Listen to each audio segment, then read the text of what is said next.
Hujambo na karibu tena mtazamaji wa The World News katika kipindi hiki cha ulimwengu wa siasa. Mimi ni Adam Hussein. Miongoni mwa makala tuliokuwa nayo wakati huu ni kwa nini Israel imeweka kipengele katika mazungumzo kati ya Marekani na Iran kwamba Iran lazima isiwe na makombora ya masafa marefu. Katika kipindi ambacho kumekuwa na mzozo wa maneno kati ya Marekani na Iran, mzozo ambao ulikuwa ukielekea katika vita ingawa bado hakuna uhakika wa amani, moja kati ya jambo ambalo limefikiwa wakati huu ni mazungumzo ya nyuklia.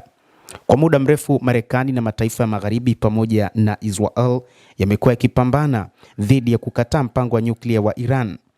Mpango wa nyuklia wa Iran ambao ulikuja kusababisha urutubishaji wa nyuklia uliofikia zaidi ya kilogramu 400 ulitoa kengele kwa nchi za magharibi pamoja na Marekani na Israel kwamba taifa hilo lilikuwa likielekea katika utengenezaji wa silaha za nyuklia. Hata hivyo, Iran ilikanusha mara kadhaa kwamba haina mpango wa kutengeneza mabomu ya nyuklia, lakini bado mataifa ya magharibi ikiwa ni pamoja na Marekani na Israel yakaendelea na mpango huo kwamba taifa hilo ni taifa ambalo linaingia katika teknolojia ya kombora ya nyuklia. Hofu ya nchi za magharibi pamoja na Marekani na Israel ni kwamba ikiwa taifa hilo litakuwa na silaha za nyuklia, basi litakuwa ni miongoni mwa mataifa ambayo yatatishia usalama wa Mashariki ya Kati.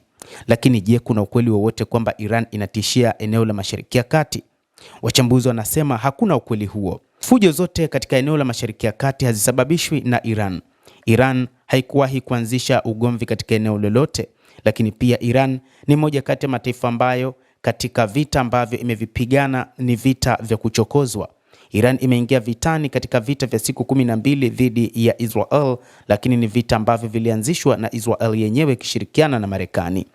Lakini sasa turudi katika hoja ya msingi, wakati huu ambapo kumekuwa na mzozo kati ya Iran na Marekani, ambapo Israel ilijitoa katika mpango wa vita hivyo ikisema kwamba haitashiriki katika vita hivyo. Vita vya siku 12 vilitoa taswira juu ya namna Israel inavyoweza kupambana dhidi ya Iran. Vita vya siku 12 viliwaonyesha Wayahudi kwamba hawana uwezo wa kupambana na Iran.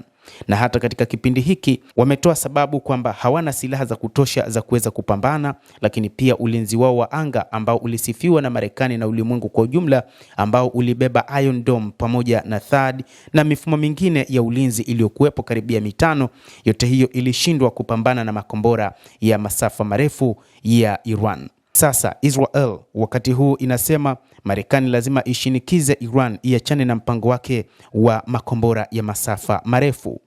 Chombo rasmi cha habari cha Iran ISNA kilichapisha picha mnamo mwaka 2025 mwezi Aprili ikionyesha makombora 9 ya Iran ambayo ilisema inaweza kufika Israel. Hizi ni pamoja na makombora ya Sejil ambayo shirika hilo la habari limesema lina uwezo wa kuruka kwa zaidi ya maili 10,500 kwa saa na ilikuwa na masafa ya maili 1,550 hadi 2,000 na kuendelea.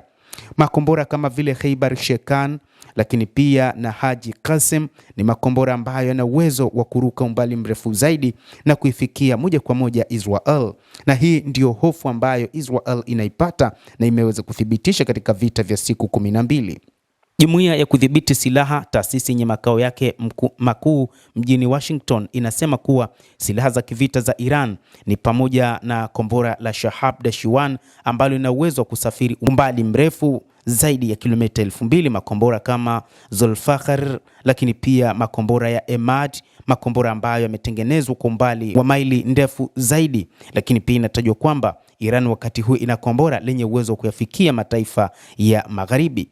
Makombora haya kutokana na mkakati huu ni kwamba Israel inataka Iran isiwe na kombora lolote lenye kuweza kuifikia, na lengo lake ni kwamba inataka hata wakati ambapo itaamua kufanya shambulizi dhidi ya Iran, kutokana na ukweli kwamba Iran ni moja kati ya taifa ambalo kimsingi ni taifa ambalo limejiweka katika usawa wa mapambano wakati wote. Sasa Israel inataka hata kama itaamua kuishambulia Iran isiwe na uwezo wa kuweza kufikisha kombora lolote katika ardhi ya Kiyahudi.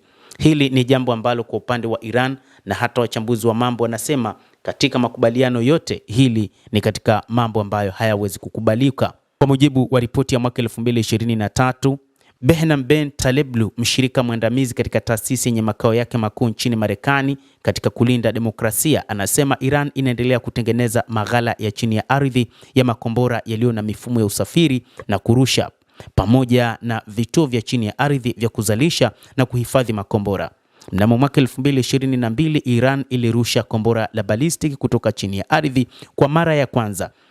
Miaka ya makombora ya uhandisi wa kurudi nyuma na kutengeneza madarasa anuai ya makombora pia imefundisha Iran juu ya kunyoosha frame za anga na kuziunda kwa vifaa vyepesi vya mchanganyiko ili kuongeza safu ya makombora. Ripoti hiyo imesema inadaiwa kwamba moja kati ya makombora ambayo yametengenezwa nchini Iran yametokana na teknolojia ya hali ya juu yaliyotoka katika mataifa ya Urusi, lakini pia mataifa kama vile Korea ya Kaskazini na Uchina. Iran kwa kiasi fulani inadaiwa kwamba moja kati ya maeneo ambayo iliweza kupata teknolojia ya hali ya juu ya makombora ni kupitia Umoja wa Usovieti wa enzi hizo. Hata hivyo, silaha hizi zinadaiwa kwamba ni silaha za kutisha na kuna uwezekano Iran ikawa na makombora yenye uwezo wa kufikia Marekani, licha ya kwamba Iran imekuwa nchi ya siri mno na hata kwenye upande wa nyuklia. Ndio maana baadhi ya mataifa ya magharibi na hata Israel inaamini kwamba Iran huenda ikawa na silaha za nyuklia. Mtazamaji wa The World News, hizo ndizo sababu ambazo zinaifanya Israel iweke kipengele cha Iran kutokuwa na makombora ya masafa marefu, kwa maana Israel haitaki kufikiwa moja kwa moja na makombora ya Iran.